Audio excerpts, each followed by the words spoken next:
Guys, welcome to our channel. അപ്പോൾ നമ്മൾ ഇന്ന് ഡൽഹിയിലുള്ള നമ്മുടെ റെൻ്റൽ ഹൗസിൻ്റെ ഒരു ഹോം ടൂർ ആട്ടോ ചെയ്യുന്നത്.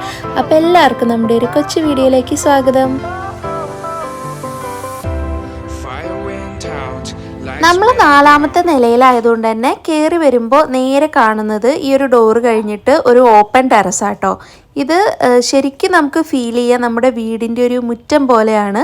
അപ്പോൾ ഇതാണ് നമ്മുടെ വീട്. അപ്പോൾ വീടിൻ്റെ മുൻവശത്ത് തന്നെയായിട്ടാണ് ഈ ഒരു ഓപ്പൺ ടെറസ്. ഇവിടെ ഇങ്ങനെ ഒരു പൈപ്പ് ഉണ്ട്. അപ്പോൾ ഇവിടെ നമുക്ക് തുടയ്ക്കാനും മടിക്കാനൊക്കെ നല്ല സൗകര്യമാണ്. ഡ്രസ്സൊക്കെ ചിലപ്പോൾ ഒന്ന് ചെറിയ തോർത്തൊക്കെ ഒന്ന് കഴുകിയെടുക്കാം. പിന്നെ ഫുള്ളും ഫ്ലാറ്റുകളാണ് കേട്ടോ സൈഡിൽ കൂടെയൊക്കെ. അപ്പോൾ ഇതാണ് നമ്മുടെ വീടിൻ്റെ ഒരു ഫ്രണ്ട് വശം എന്ന് പറയുന്നത് കേട്ടോ. ഇവിടെ നമ്മളൊരു ഷൂറാക്കും പിന്നെ ഇങ്ങനെ ഡ്രസ്സൊക്കെ ഉണക്കാനായിട്ട് കുഞ്ഞുട്ടൻ്റെ ഇടാനായിട്ടൊരു സ്റ്റാൻഡൊക്കെ വെച്ചിട്ടുണ്ട്. പിന്നെ കയറി വരുമ്പോൾ തന്നെ ഇവിടെ ഒരു മൊസ്കിറ്റോ ഡോറാണ്, മൊസ്കിറ്റോ നെറ്റിൻ്റെ ഒരു ഡോറ് കൊടുത്തിട്ടുണ്ട്. അത് കഴിഞ്ഞിട്ടാണ് നമ്മുടെ മെയിൻ ഡോറ് വരുന്നത്. അപ്പോൾ ഇതാണ് നമ്മുടെ ഹാള് കേട്ടോ. അപ്പോൾ നല്ല വെളിച്ചമുള്ളൊരു ഹാളാണ്. കയറി വരുമ്പോൾ തന്നെ ഒരു പോസിറ്റീവ് വൈബാണ് കേട്ടോ. അങ്ങോട്ട് കയറുമ്പോൾ നല്ല ഒരു അടഞ്ഞു കിടക്കുന്ന ഒരു ഇതല്ല. സാധാരണ ഫ്ലാറ്റുകൾ എന്ന് പറഞ്ഞാൽ ഇങ്ങനെ അധികം കാഴ്ചയൊന്നും കാണാൻ പറ്റില്ല, ഉള്ളിൽ ഇങ്ങനെ ഒതുങ്ങിക്കൂടേണ്ടത്. ഇത് നല്ലൊരു വെളിച്ചമൊക്കെ ഉള്ള ഒരു ഹാളാണ്. അപ്പോൾ നമ്മൾ കയറി വരുമ്പോൾ നല്ലൊരു സോഫ സെറ്റ് ഉണ്ട്. പിന്നെ ഇവിടെയാണ് ഒരു ഫ്രിഡ്ജ് വെച്ചിരിക്കണേ. ഇതൊക്കെ ഞാൻ ചെയ്ത ബോട്ടിൽ ആർട്ടും ആർട്ട് വർക്ക് ക്ലേ ആർട്ടും ഒക്കെയാണ് കേട്ടോ. അപ്പോൾ ആ കാണുന്ന ഒരു ഡോറാണ് ബാത്റൂം കേട്ടോ. അപ്പോൾ ഇവിടെ നമ്മൾ വാഷിംഗ് മെഷീന്, കുഞ്ഞുട്ടൻ്റെ ബാത്ത് ടബ് അതൊക്കെയാണ് വെച്ചിരിക്കണേ. ബാക്കിൽ അവൻ്റെ സൗണ്ട് ഉണ്ട്, ശ്രദ്ധിക്കണ്ട. പിന്നെ ഹീറ്റർ. ഡൽഹിയിൽ എക്സ്ട്രീം ക്ലൈമറ്റുകളാട്ടോ. തണുപ്പാണെങ്കിൽ കൊടും തണുപ്പ്, ചൂടാണെങ്കിൽ കൊടും ചൂട്. അപ്പോൾ എന്തായാലും ഫ്രിഡ്ജും അതേപോലെ ഹീറ്ററൊക്കെ അത്യാവശ്യമാണ്. പിന്നെ ഈ ഒരു ഡോറ് നമ്മൾ ബാക്ക് സൈഡിലുള്ള ബാൽക്കണിയാണ്.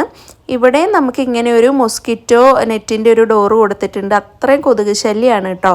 അപ്പോൾ ഇത് തുറന്ന് നമ്മൾ ഇറങ്ങുമ്പോൾ ഇവിടെയും ഒരു ബാൽക്കണിയാണ്. വീതി കുറഞ്ഞ് നീളത്തിലുള്ള ഇങ്ങനെ ഒരു ബാൽക്കണിയാണ്. ഇവിടെയും നമുക്ക് തുണി ഉണക്കാനുള്ള അഴയും കാര്യങ്ങളൊക്കെ ഇട്ടിട്ടുണ്ട്. പക്ഷെ ഞാൻ ഫ്രണ്ടിൽ തന്നെയാണ്. ഇതിനെക്കാട്ടിലും എനിക്ക് അവിടെ യൂസ് ചെയ്യണതാണ് കേട്ടോ ഇഷ്ടം. അപ്പോൾ വീടിനോട് തൊട്ട് ചേർന്നിട്ട് തന്നെ അടുത്തടുത്ത് ഫ്ലാറ്റുകളാണ്. പക്ഷെ ഇവിടെ ആരാ താമസിക്കുന്നതെന്ന് പോലും നമുക്കറിയില്ല. ആരും അങ്ങോട്ടും ഇങ്ങോട്ടും ഒന്നും സംസാരിക്കാറ് പോലും ഇല്ല. എല്ലാവരും രാവിലെ ജോലിക്ക് പോകുന്നു വരുന്നു. ഇടയ്ക്ക് സൗണ്ട് കേൾക്കാമെന്നല്ലാതെ അങ്ങനെ പ്രത്യേകിച്ച് ആരെയും അറിയൊന്നുമില്ല കേട്ടോ.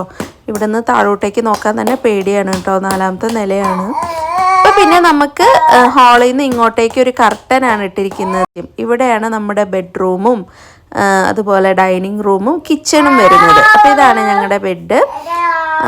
കുഞ്ഞുട്ടൻ്റെ തൊട്ടിലൊക്കെ നമ്മളിവിടെ കെട്ടിയിട്ടുണ്ട്. അതിനോട് ചേർന്ന് തന്നെയാണ് നമ്മുടെ ഫ്രിഡ്ജും ഡൈനിങ് ടേബിളും ഉള്ളത് കേട്ടോ. പിന്നെ ഇത് നമ്മുടെ ജനൽ തുറക്കുമ്പോൾ ഉള്ള ഒരു കാഴ്ചയാണ്. ഇവിടെ നമ്മൾ ഈശോയുടെ ഫോട്ടോയൊക്കെ സെറ്റ് ചെയ്ത് വെച്ചിട്ടുണ്ട്. ഇതാണ് അപ്പോൾ നമ്മുടെ മേക്കപ്പ് ഏരിയ, പ്രയർ ഏരിയ, പിന്നെ കുഞ്ഞൂട്ടൻ്റെ സാധനങ്ങൾ, ഞങ്ങളുടെ സാധനങ്ങൾ, സോപ്പ്, ചീപ്പ്, കണ്ണാടി ഐറ്റംസൊക്കെ വെക്കുന്ന ഒരു ഏരിയ. ഇവിടെ ഒരു ചെയറും ഉണ്ട് കേട്ടോ, ഈസി ചെയറും വെച്ചിട്ടുണ്ട്. അപ്പോൾ ഇതൊക്കെയാണ് നമ്മളുടെ ഒരു റൂമിൻ്റെ കാഴ്ചകൾ. ഇവിടെ വലിയൊരു അലമാരി ഉണ്ട്. ഇഷ്ടം പോലെ സ്റ്റോറേജ് സ്പേസ് ഉണ്ട് കേട്ടോ. ഡ്രസ്സൊക്കെ നമ്മൾ ഇതിൻ്റെ അകത്ത് സെക്ഷനാക്കി വെച്ചിട്ടുണ്ട്. ഇതാണ് നമ്മുടെ കിച്ചണിലേക്കുള്ള ഡോറ് തുറന്ന് ചെല്ലുമ്പോൾ ഒരു കുഞ്ഞി കിച്ചണാണ് കേട്ടോ. ഒരുപാട് സ്ഥലമൊന്നുമില്ല. ഒരാൾക്ക് നിന്ന് വർക്ക് ചെയ്യാവുന്ന തരത്തിലുള്ള എല്ലാ സൗകര്യമുള്ള ഒരു കിച്ചണാണ്. നമുക്കിവിടെ ആറോയും ഹീറ്ററും ഗ്യാസ് സ്റ്റൗവും എല്ലാ സൗകര്യങ്ങളും ഉണ്ട്. പാത്രങ്ങൾ വെക്കാനൊക്കെ ആയിട്ടുള്ളൊരു ഏരിയ ഉണ്ട്. ഇവിടെയാണ് ഞാൻ എല്ലാ സാധനങ്ങളും ഇങ്ങനെ ഈ ഒരു ഷെൽഫിൽ അടുക്കി വെച്ചിരിക്കുന്നത്. ഇതാണ് എൻ്റെ ഒരു കുഞ്ഞി അടുക്കള എന്ന് പറയുന്നത് കേട്ടോ. അപ്പോൾ താഴെയും കബോർഡ്സ് ഉണ്ട്. ഇതിൻ്റെ അകത്ത് നമുക്ക് ഇഷ്ടംമാതിരി സ്റ്റോറേജ് സ്പേസ് ഉണ്ട്. അപ്പോൾ ഇതാണ് നമ്മുടെ ഹോം ടൂർ. വീഡിയോ ഇഷ്ടമാകുന്നുണ്ടെങ്കിൽ എന്തായാലും സബ്സ്ക്രൈബ് ചെയ്യാൻ മറക്കരുത്. Thank you for watching.